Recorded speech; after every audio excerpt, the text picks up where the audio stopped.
The USS Cerritos has rendezvoused with the Archimedes. Sonia Gomez is back, and the ballroom dancing competition will have to be postponed. Hello, everybody, and welcome to The Seventh Rule with Cirroc Lofton. Hello, hello. My name is Ryan T. Husk. Today, we're doing a review of Lower Decks Season 2, Episode 10, First Contact, and we are joined by associate producer and ensign on the Cerritos, Homer Freezy, out somewhere in New Yeezy. Whoa. Ensign on the Cerritos. Very nice. I like that. Wow. Lower Decks. Everybody that's listening in, he's wearing a Lower Decks uniform with one pip. He also has a great background of that 3-second blip in Rutherford's memory where they're implanting, his, implant, his cyborg implant. We might as well just talk about that real quick. So clearly somebody's doing something nefarious with him. And what they said was something like, how do we know he, won't take it out or whatever? And they said, oh no, we'll make him think it was voluntary. So we know that he's got this implant put in by other people, theoretically to spy or maybe to activate him when it's time for a specific mission or whatever. And we don't know who's doing it. It's just, people, probably Section 31. I don't know. What do you guys think? I think that's the too easy answer. Yeah. So that's what I thought initially as well. And I thought, oh, of course it figures into this whole, the Pakled homeworld and it's related to that and it's Section 31. But I think it's going to be something else. I hope. Yeah, I didn't know what to think of it when I saw it. It was very quick. It was very quick. Yeah. I had to go back and check it out again because I thought I missed some words that were going to reveal what it was, but it didn't. It just kind of brushed over really quickly. And obviously they're setting up some storyline for the next season, for the future, going down the road, which is good because I do like them setting things up. I think when we talked to Robert Wolf, he said he called it placing eggs on the table and walking away so that it hatches later. And this is an egg that's being placed on the table, and I think that's good storytelling when you do that. And also, him having to delete. So I download memories of Tendi and save it 3 times. That was so sweet. Loved it. I thought that was nice. Yeah, He was so happy when he had the memories. After he did his memory purge. I think what it's going to do, it's hard to say because we haven't seen season 3, but I think there are going to be some flashbacks of, how he came to, you can kind of see it off this way. There's his eye. It's like this, I can't really tell with the picture, but it's like red there. So something had happened to his eye. And I think we're going to learn more about that in season 3. And we'll see how that figures in with the cliffhanger at the end, or if it does or not. Yeah. So overall, real quick too, let's just give the overview on this episode. Personally, for me, I was very impressed. Maybe more impressed than any other episode so far.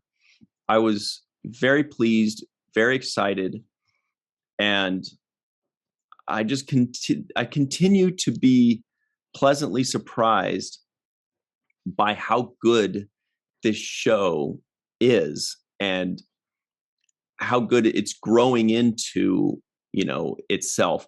This is episode number 20, basically.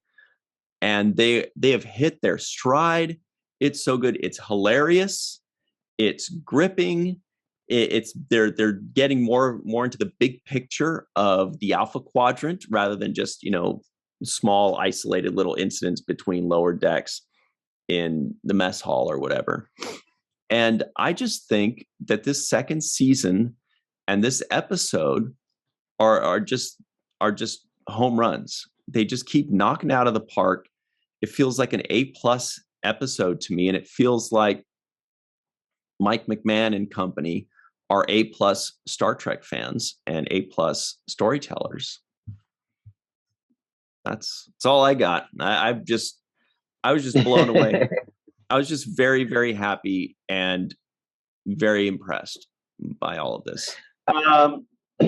I'm going to say that, I know I've been saying it all along, but I think that this is, hit the ground running as good as or better than any other Star Trek show, period.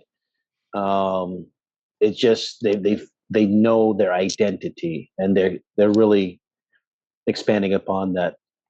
But having said that, I did have some thoughts in my head, because this is called first contact. So I believe that in the beginning of season 1 we saw a first contact episode, right?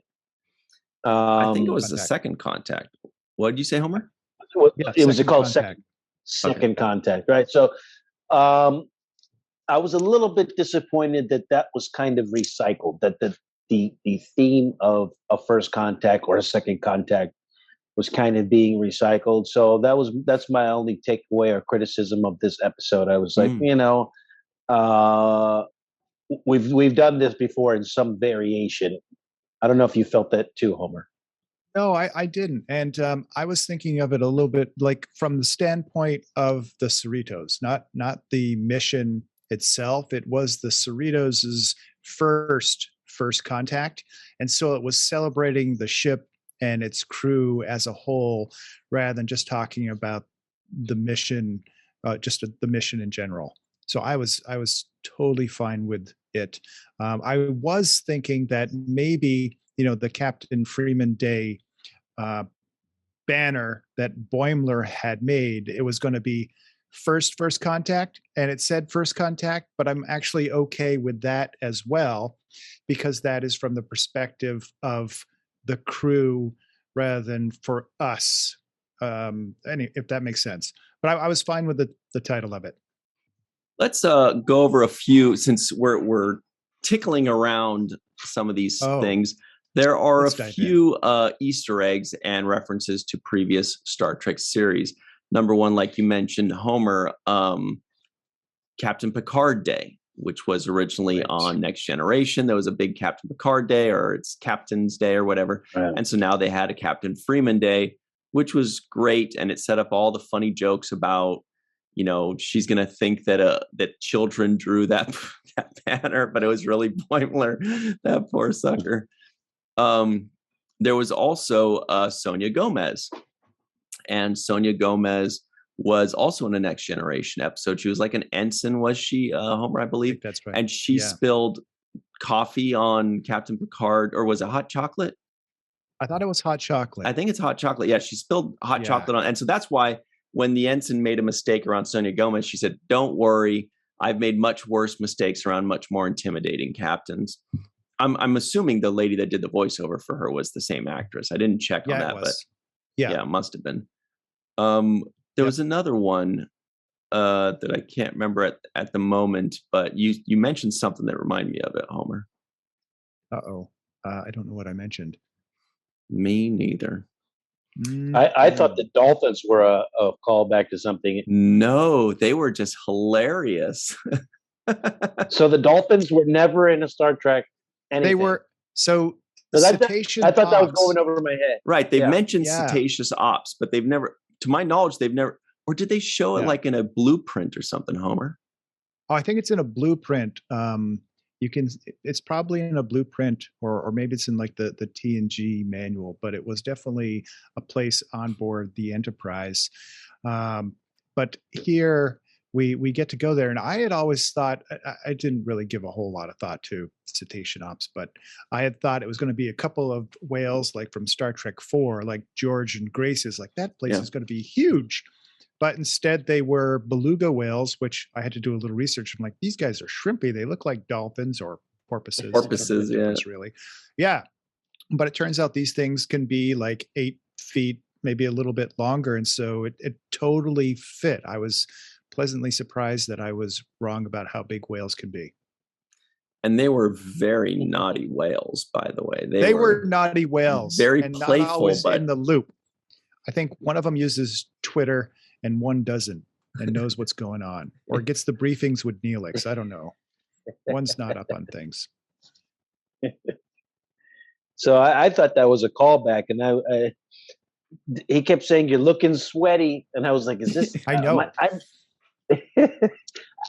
I kept saying I must be missing something here, because this got to be referring to more than what I'm hearing, because what I'm hearing is hilarious, but I can't connect it to anything. Or when they mention his broad shoulders and they say, "Oh yeah, save your friend and then go skinny dipping." they're just lonely. They're just swim around in that water all by themselves. Just the two. They probably get tired of each other, you know. I wonder if it's just the two of them, or if there are other shifts that relieve them, and where they are within that sort of big pool area.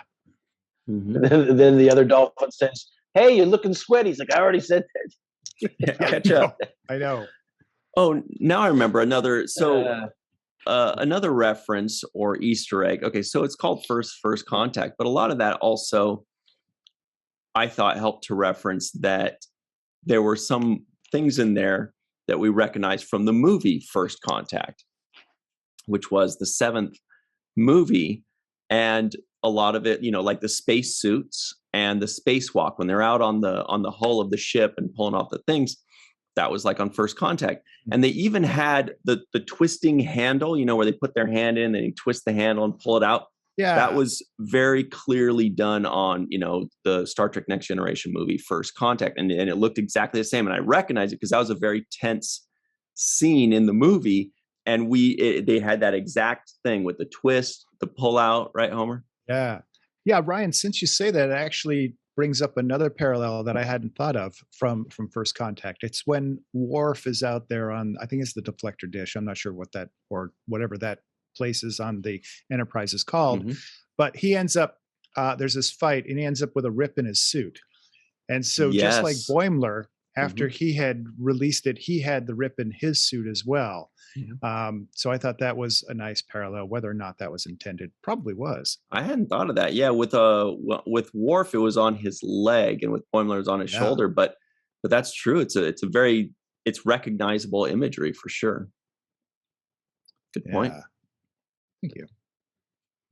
I didn't catch that, and I didn't know that Sonia Gomez was another character from before. I didn't realize that either. I was like, oh, that's really cool that they brought in this Latina woman to be, you know, a captain on this show. And I definitely like when they go out of their way to make sure that they have diversity in Star Trek. And this is an example of it. There was another character in this episode who had a traditionally Indian voice, you know. And I like to hear his voice too, because it shows diversity as well. And I'm always happy to see people being included into the spectrum, so that we're welcoming more people than pushing them out. That's the Sonia Gomez. Yes, that's Sonia Gomez right there with hot chocolate all over her uniform as an ensign, as you can tell. I couldn't remember what season it was, but now seeing these stripes here tells us it may be first or second season, because I think season 2. Yeah, because that's definitely the older stuff. But yeah, there she was, you know, and then she was in multiple, you know, scenes. But that's her, and they're obviously got the same actress to reprise that role. And now everybody's happy to know that she survived and moved up to be a captain eventually. So that's really cool. Very happy for her. And all the nerds like myself, when they, you know, they showed like 2 days in advance, they give little sneak peeks, and we see that Sonia Gomez is coming back, and everybody's like, "Oh my God, Sonia Gomez! That's the one that spilled the hot chocolate!" You know, very exciting, very cool callback for all of us. Sweet. Yeah, it definitely was. I don't know if it's a nitpick, or maybe I just wasn't paying attention where a particular scene was, but you have the first scene where Captain Freeman is learning about the promotion. You know, they have the champagne and stuff there. And that's the one, I think the one that's behind you, Ryan. And then later on, that particular, like those things that were on those shelves, it's different stuff. We're back to what we usually see in her office, which is the spyglass and stuff. Whereas in that particular one that you have, it's like there's this big rifle, I think, that's behind them at the moment. That's what it seems like to me anyway. So I don't know if they were in the for that first scene, if they were in a different room, and maybe it's the same room where we end, where she is arrested. I'm not sure. I have to watch it again. I don't know either.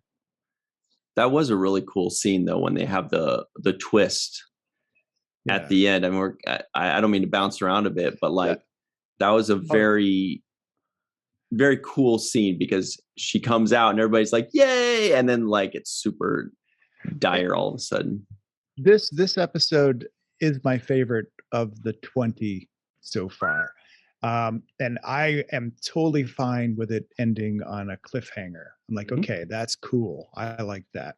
And I was just, and I don't know, I'd have to go back and watch / listen to some of the other ones, but I don't know that music played such a huge role in other episodes. But in this one, it really propelled us along and it gave us that sense of suspense as well. You know, and real quick, speaking of the cliffhanger, some of my favorite Next Generation episodes, I don't think, well, yeah, I'm sure Deep Space Nine and the others do it as well, but Next Generation to me really stands out as some of my favorite episodes had Captain Picard being captured or Captain Picard doing something else, or in Gambit Part 1 and 2, Captain Picard and Riker are gone. And because then you get to see other people lead for an episode or two. There's like this really interesting dynamic between Worf and Data when Picard and Riker are on that other merchant ship or whatever in Gambit. And it's really cool and really interesting. And it's almost kind of like watching Lord of the Flies. Like, what do people do when their captain's gone? How does it resettle? Who does well? Who doesn't do well? Do, you know, in this case, will Shax take orders well from Ransom? Will Ransom know what the hell he's doing? Is he ready for that? You know, there's all these interesting little things. So I hope that we follow Freeman's storyline for a couple episodes in whatever she's doing, and we see how things shake out without her. You know, it's always really interesting to take people away and see how everybody reacts to it. Yeah, I hope they go that route as well. I'd love to see the crew without the captain for a while, or maybe there's this other captain that they try to impose upon them, and that doesn't go well. Exactly. Yeah. Yeah, and I do like them ending on a cliffhanger. I think it's really good, just to keep the audience in a little bit of suspense and wondering about what's going to happen next, coming into the third season. So they're already following the blueprint of, you know, multi-seasonal arc and expecting to be around for a while because they're setting themselves up, you know, to continue the storyline. So I do like that. And as far as the dynamic that you were talking about, Ryan, I do think that it's good when you start to see different things change. I think when you remove the captain or when you have the entire power structure changing, it does allow kind of the chips to fall into different places, and you get to see different relationships, different dynamics, different characteristics of the same person kind of emerge to the surface. And so they're even playing that card very well in this episode too, which we will see going forward. I thought Shax's line in this episode was hilarious when he yells at Freeman and says, "You're lucky I'm so spiritually centered, or I'd snap." Yeah, I liked it when he said when they were gonna arrest Freeman, he's like, "I'll kill you." I'm like, "Whoa, easy, Tiger, easy." Yeah. He's just so like he's always at 11. But just finishing the thought on it, if and when Captain Freeman, you know, is gone for an episode or two, I think probably, Homer, you may be right that they'll bring in a different captain that will rub them the wrong way or that won't work. And then I was following that train of thought and thinking kind of like Edward Jellicoe. And then I thought, well, wouldn't it be juicy if they got Ronnie Cox, who's still around out in Texas somewhere, to reprise his role as Edward Jellicoe, the captain, to show up and take over the Cerritos for a while and just piss everybody off and just rub everybody the wrong way. And then that would be amazing. I mean, with voiceover and with animated, you can absolutely do that. So that would be awesome. That would be awesome. That would be.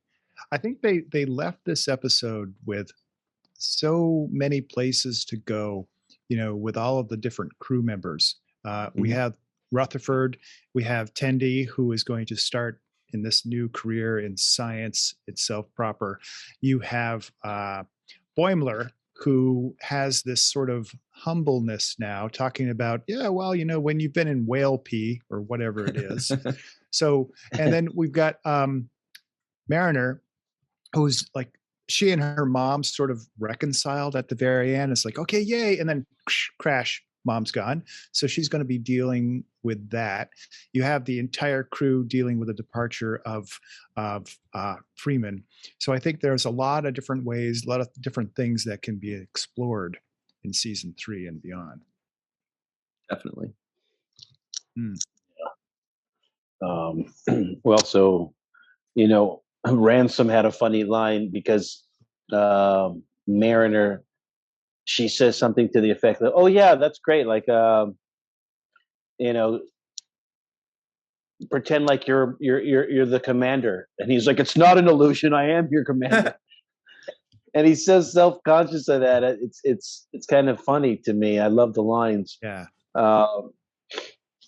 And I also like the Tendi storyline in this episode because we had seen her previously kind of working her way to try to get on Katana's good side, right? Did I say it right? Ta'ana. Yeah. I always say Katana. Well, because Katana's a weapon. That's why. It's a weapon. It's like, right? A cat has claws. I can see how that could happen. Yeah, it works. Yeah, and she's a cat, Katana. So, I don't know why I always say that, but Ta'ana, we had seen her kind of having this ongoing storyline, which they carried out through a few episodes of Tendi trying to impress Ta'ana and trying to work her way up and get the notice of her boss. But I thought they finally kind of put a cap to that in this episode, which is great. She's and the line they used was great. She's like, "I'm going to be a science officer like Dax." Mm. And she's like, "Dax? Who the bleep is that? I don't know who that is." Beautiful. Yeah. I love that they don't let us sit around on a not funny moment too long. Like, we're watching, and there's always a character that just snaps us out of it and reminds us, hey, I'm watching a funny show. And honestly, I thought it was beautifully placed.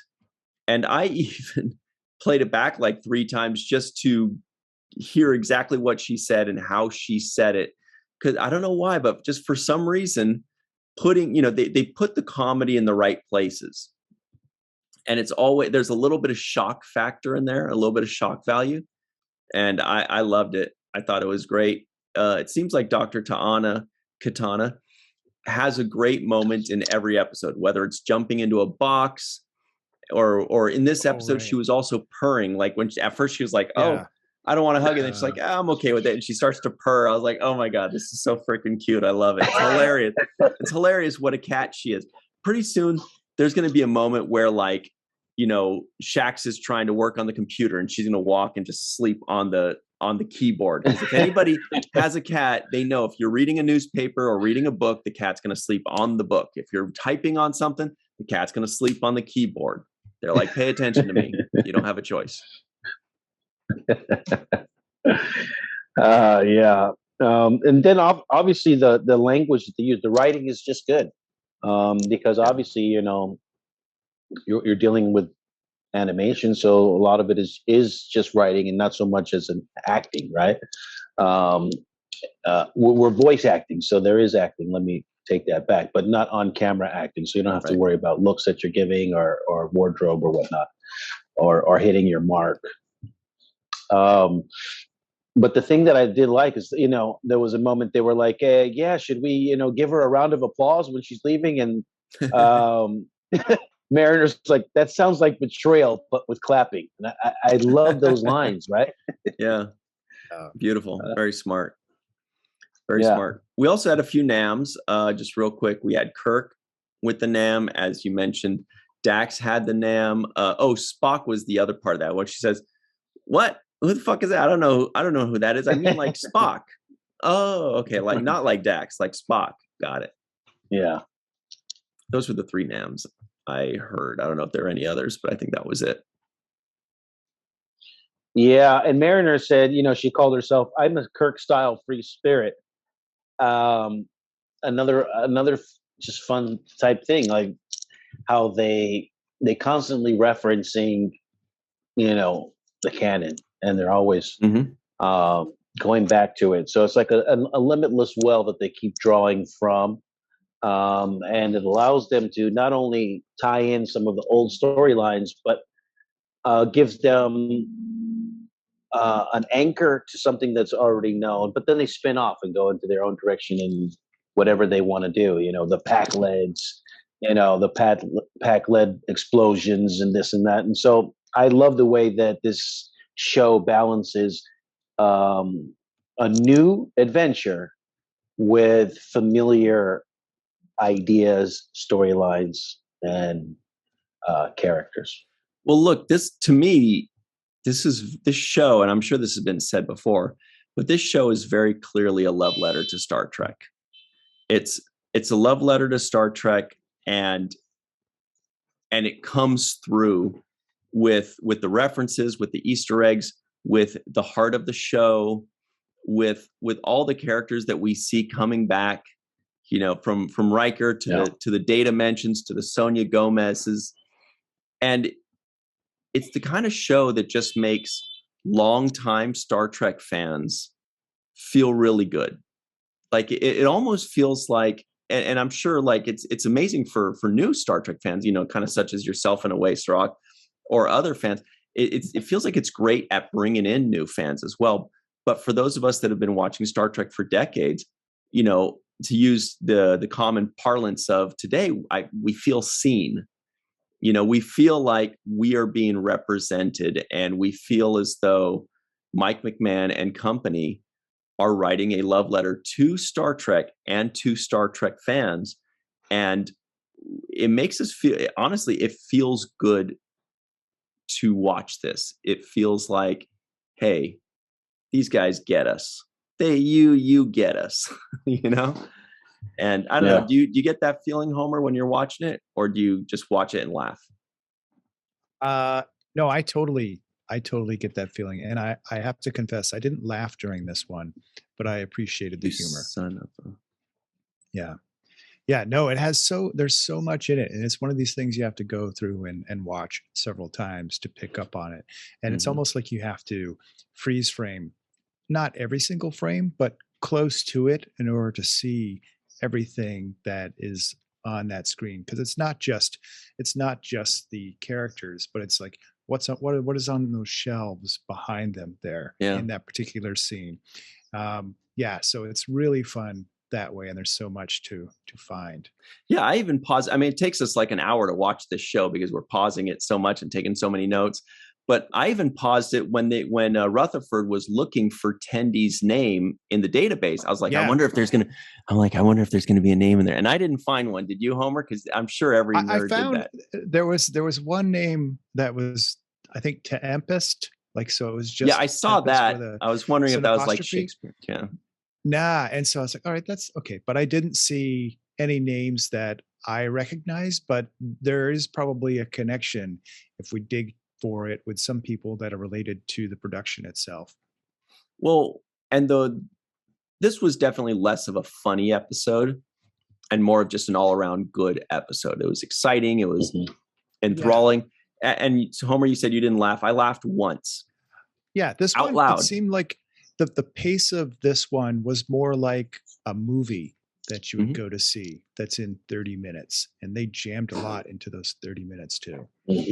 let me tell you the one moment that made me laugh. Like I actually laughed out loud, which is rare for me when watching something. When listening to Cirroc talk, he cracks me up. I laugh out loud. Oh, yeah. Yeah. Oh, yeah. But it was when Rutherford said, we have to drop the defenses like how Mariner has to do with people. And I don't know why that made me laugh so funny. I don't know if it was written funny or delivered funny, but it just cracked me up. I thought that was the line that made me laugh out loud. Cirroc, it's never too early. What was Cirroc Lofton's favorite line?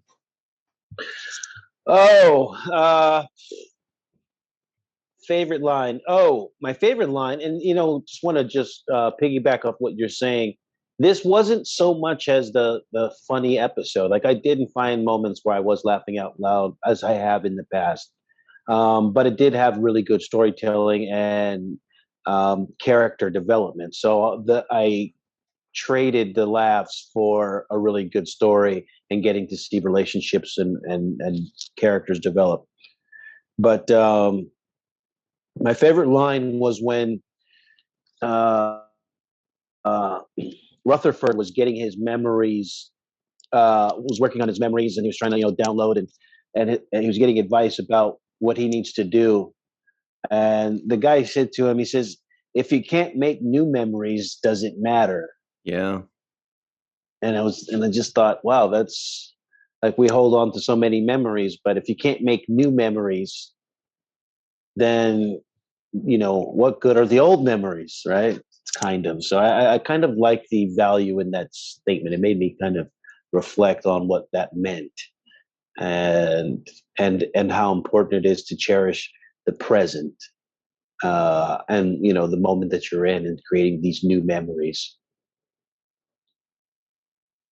Okay, there was one other line, and what I had to do is I just checked. Sorry, there's a fly flying around, or maybe it's like a little tiny drone spy. But there's also the Lower Decks group on Facebook, the big Lower Decks group on Facebook that I admin for, and I wanted to kind of check to see if we missed anything as far as Easter eggs and references, because this one seemed to have a few less, but there are always some that pop up in the coming days, And one really funny moment was when they saved Boimler, and I didn't know they're beluga whales. I thought they were porpoises.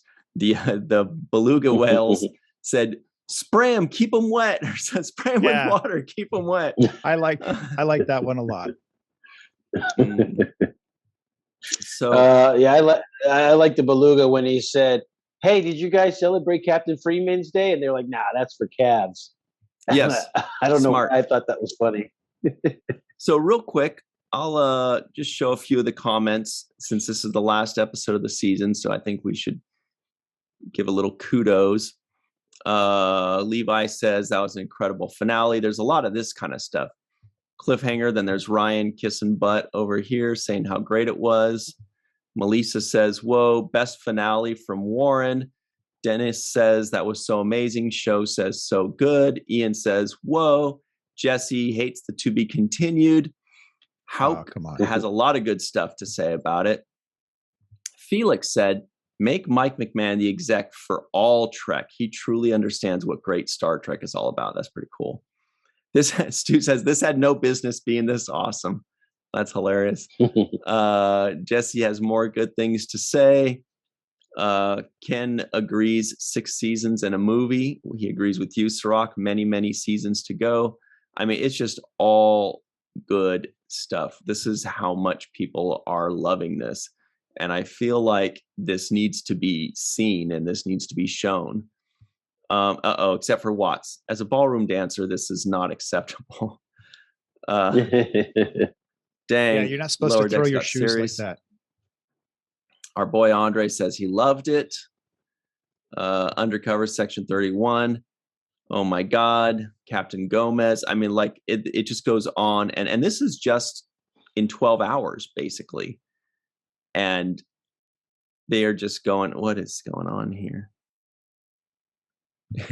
That was one of the memories. Oh, yeah. Andre Kottman catches one of the memories, aka Andre Saxman. Rico. Oh, short treks in the ballroom competition. Funny, Rico. Anyway, we don't have to spend too much time on this, but my God, that is a lot of comments and a lot of huge praise just happened in the first half of today. And I just want to make sure that that is seen and that is known, because the people that are making the show, I think, deserve to see this and deserve to know this. Maybe they've got their little spies in there in the group and they read this on their own, or maybe they don't give a what other people say. They know it's good and they don't care what we have to say. But anyway, just wanted to point that out. Yeah. Cerritos strong was one of the words that came in this. And, I thought that was cool because they kind of use how, nowadays when something major happens in a place, it's Boston strong, Vegas strong. Yeah. And they use Cerritos strong. And it was good to see that come from Jennifer the Andorian. Right. Why? Yeah, I like that. Oh, because you from seeing her, you're like, is this person an undercover agent or something? She seems so aloof. And then you realize that, no, that's not the case. We'll probably learn more about her as we go, but she's all about Cerritos and she saved Beckett. And it's like and then she brought her over to see Boimler, and she's probably developing a crush for him. We don't know. Ooh. Yeah, I think so. Yeah, I think we're going to see more of her character. Obviously, I think that's going to be getting fleshed out more in the future. I think so too. And she may have some ulterior kind of motives behind her presence there too. So I thought that was a good allusion as well, Homer. Mm-hmm. And the formal dance being canceled, that was kind of a funny moment for me. That was a laughable moment for me when, the lady's pissed off about that and she storms out of the ballroom. I thought that was hilarious. So yeah, there were moments that still kept the humor, but for the most part, this was like, what made it serious was like, we're going to miss you. So it's like, it's kind of a farewell, kind of goodbye, which puts things in a whole different kind of perspective of appreciation and gratitude. So I like it when they do that because it ups the ante for what the storyline's about. Yeah. This episode from start to finish just had me riled up. I'll be honest. I watched it late last night when it dropped. And shout out to Mike McMahon on Twitter for letting us all know when it's up at 11:17 p.m. Pacific time. He's like, all right, everybody, it dropped. Now. And let me tell you, man, it was, I'm watching it at midnight and it was exciting. It was fun. It was enthralling. I was very happy while I was watching it. And I kept having to pause it to take notes. So I'm only assuming that it's even more exciting when you're just watching it all the way through without taking any notes. When you're just, it's over in 22 minutes then. It must be, it's just so jam-packed. But I feel like it was just such a strong ending. And I was kind of wondering, what do you guys think about season 2 as a whole? Like now that we've had 10 episodes to kind of see how season 2 has played out, what do you think about season 2? What do you think about Lower Decks overall? Well, I think season 2 has been fantastic for one. I think we started off a little bit with Boimler being on the other ship, right? I think is that what the beginning of it.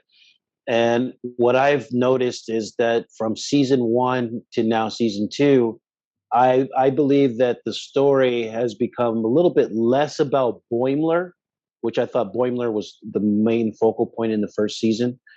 Him and Merone are kind of tied for first place in a way. But now I'm seeing that they're focusing in on the other characters, which makes it just that much better. Because when I get to see Shax and his development in this season, I thought was really good for them. We got a little bit of Ransom and his kind of character getting flushed out, his vanity and all of this stuff that they're working on with him. The Tendi situation is starting to have legs, and I'm starting to she's starting to find her own self and identity in this show, which she kind of was in the background a little bit in the beginning. And Rutherford's comedy is getting better to me. He's just hitting that pocket of comedy that's very rare to hit, where he doesn't need much to hit that line out of the park. So what I think that they're doing a really good job of developing the rest of the crew on the Cerritos and making you care about the characters. And that's only going to continue to grow, I think, as this show continues to get wheels under it and stays with the formula of success that they've been working with. Mm-hmm. What do you think, Homer? How much do you love season 2? I love season 2, and if I could say everything that Cirroc just said, I would. But people can just rewind and listen to it and pretend I said it. The other thing that occurred to me, I was like, wow, they took the outer hull off of the Cerritos. Yes. A move that had never been done, so far as I know. And they also created essentially another ship for Eagle Moss to make. So that's great. Yeah. And then all these other ships, it was nice to see. It's not an Excelsior class. It's called something else. It's like bigger and better than Excelsior. It looked like Galaxy to me. The other ship.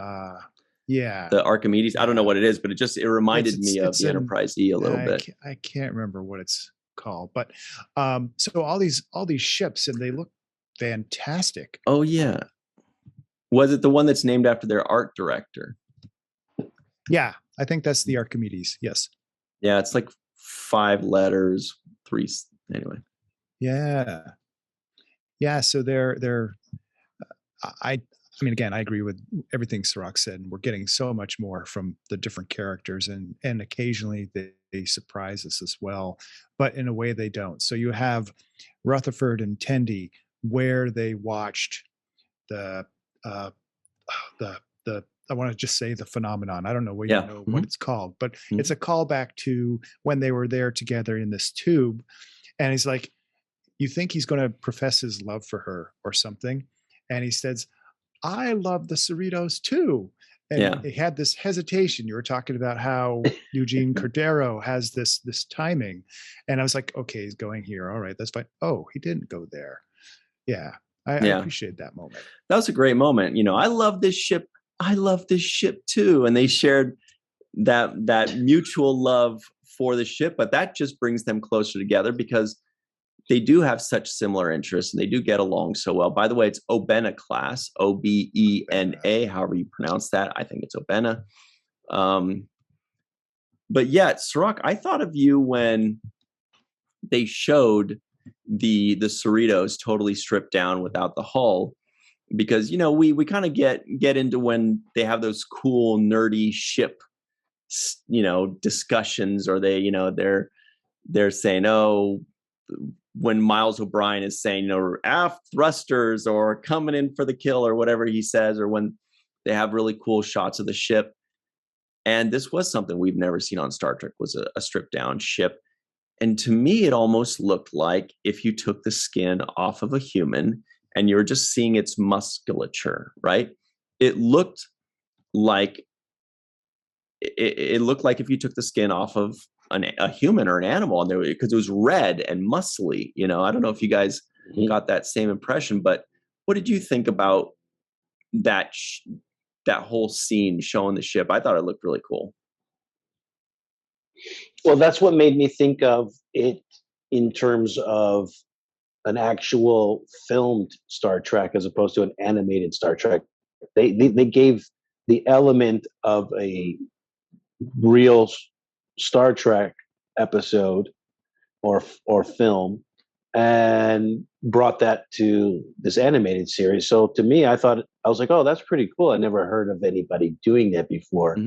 So that's again, once again, like I said, they have this very good blend of hitting all of the old notes, making sure that they cover some of the bases of the past, and giving those Easter eggs for all of the big Star Trek fans that have been watching for over the decades.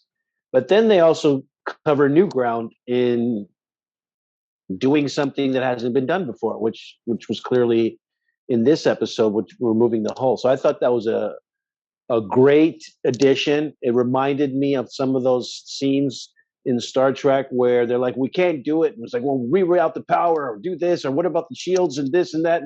And they're always trying to be, use their ingenuity to figure a way around a problem to come up with a solution. And this was a perfect example of that kind of traditional problem solving that Star Trek is known for. There was also one more line that was funny. Maybe didn't make me laugh out loud and wake up the neighbors, but I really liked. And that was, and again, I think it was kind of like how Rutherford's line about kind of like what Mariner needs to do with people. That line, it was his delivery that was really funny to me, I think. But the way Mariner, the way she delivered this line, where when she was leaving Boimler and them to handle the stuff with the beluga whales, she leaves. She's like, okay, thanks. Okay, sorry. As she's running out the door. And it was just the way she delivered it was perfect, was just exactly what you needed to paint that picture, of her running out the door and just going, okay, sorry. I'm going, like she's this nervous wreck, but she's just trying to do the right thing and she's trying to hurry. And it was also a very likable moment. They always give you moments to where you can like the characters, where they're vulnerable, or they say something stupid, or they do something ridiculous, or they take themselves too seriously. And that was another one of those moments for Mariner, I thought, where where I don't know, she just felt very human to me in that moment. I really liked it. Yeah, and to add to that, when Mariner towards the end is making friends with this Andorian character. Yeah, Jennifer. Jennifer. And Jennifer says something like, oh, I think you like me. And Mariner's like, what? Oh, no, like that, like the idea of becoming friends and warming up, like she doesn't want to hear that, right? Like, no, like, don't talk about that, let's keep it like uncertain. Let's not sit here and have an emotional. That's too committal. Yeah, I don't want to commit to that. So I like that about her too. It's like, and I think she's done that with Boimler in the past. So it was kind of a repeat of her personality trait. Boimler said something like, "Yeah, I think we like Star Trek, or we like Starfleet." She's like, "What? No, Starfleet? No, I don't. No." She also does that with her mom too, where she's like, "All right," she doesn't want to admit that she gets along with her mom. Yeah, right. So I like that personality trait that has emerged out of her. This like kind of like, oh no, I don't want to. I still want to remain cool. So I can't, it won't look cool if me and you are hugging, or me and you are all buddies and stuff. So let me keep my cool factor going, and I like that about her. Speaking of cool factor, we only have a couple minutes left before we have to go. But Homer, you're cool. What do you think? Final thoughts of this episode? I didn't think it was going to be getting better, and I thought, like a season ender, it'd be, more. I don't want to say I thought it was going to be more lame, but it exceeded all of my expectations. I mean, it was fantastic from beginning to end. And again, I do like that twist. And yes, okay, I don't like to wait either, but I think that's going to be fine. And we can just think about all the different things that can happen now. And I like that. It's kind of like, anticipation is fine. Like if you're trying to pour out some Heinz 57 ketchup. Yes. I think that's the Carly Simon commercial. Yeah. Maybe I went too far. There you go. Was Commander Mandel anybody we're supposed to know? I didn't recognize him. There's Oh, there's someone from, I want to say, Court Martial from the original series. I can't remember if his last name was, no, it's Melendez, I think. So I don't know who Mandel is. I do. He's one of the judges on America's Got Talent. It's Howie Mandel. Oh dear. And he's, Oh boy. sorry about that, guys. Yeah. That's okay. We had it coming. Everybody gets one. Boy, I'm glad I stopped sharing the comments in the Lower Decks group when I did. I just saw the next comment and it was a little graphic. Oh, really? All right. Okay. I have a feeling you're going to show it to us anyway. Yeah. Oh boy. Oh. He says, I have not seen a dolphin that horny since King of the Hill. I guess he meant the belugas. Yeah. Anyway. Anyway. So I guess that's about it. Cirroc, do you have any final thoughts on this episode or the season? Final thought is that I think they ended it on a very good note that's going to keep me interested in wanting to see season 3, episode 1. And that is this uncertainty that's happening with Captain Freeman, and how the rest of the crew is going to respond to that, and whatever adventure they're going to go on to get her back. So I really am looking forward to seeing where we go from here. Mm-hmm. Me too. I found it to be very enjoyable. It's very palatable. It's entertaining. Again, it's a love letter to Star Trek and a love letter to Star Trek fans in the purest sense. And, thanks to Mike McMahon for doing that for us, because it makes us Star Trek fans feel very seen. We'll feel even more seen when you have Cirroc Lofton on your show playing Jake Sisko. Boy, oh boy, then we're really going to be seen. I'll tell you that much. But yeah, that's about it. Really looking forward to season 3. I was very happy and really enjoyed watching this. And I'm looking forward to the next one. Surely it will be in 2022 at some point, maybe in autumn, hopefully. Right.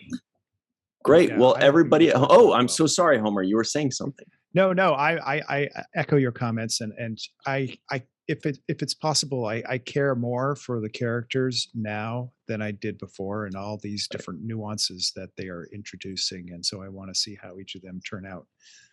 Yeah, each of them, including Miglimo, the counselor, or Jennifer the Andorian, or even Billups, whose name I always forget and have to look him up. The guy with the mustache, they even the tertiary characters like that. We want to know their story. They're so interesting. Mm-hmm. Yep. So that's it for us. Everybody at home, thank you so much for joining in. And go tweet Mike McMahon and go tweet Star Trek at Paramount Plus, or, on Facebook, whatever, but Twitter's probably best. And let them know how great this show was, how much you enjoyed it. And, thank them for doing a good job for us. Because personally, I really appreciate it. I think they should hear it. I think they deserve to hear it. Yeah. 100%. And also, if he could slide in Yamak sauce at some point and tell us about that. Right. Cool. Good point. All right. So everybody at home, thank you for joining us, and tell your friends about this. What am I talking about? Tell your friends about this show. Tweet them about this show. Say, hey, come check out the 7th Rule, everybody. They're a lot of fun. They're great. And we make you feel seen, and all those great things that we said. So everybody at home, thanks very much. And always remember the 7th Rule.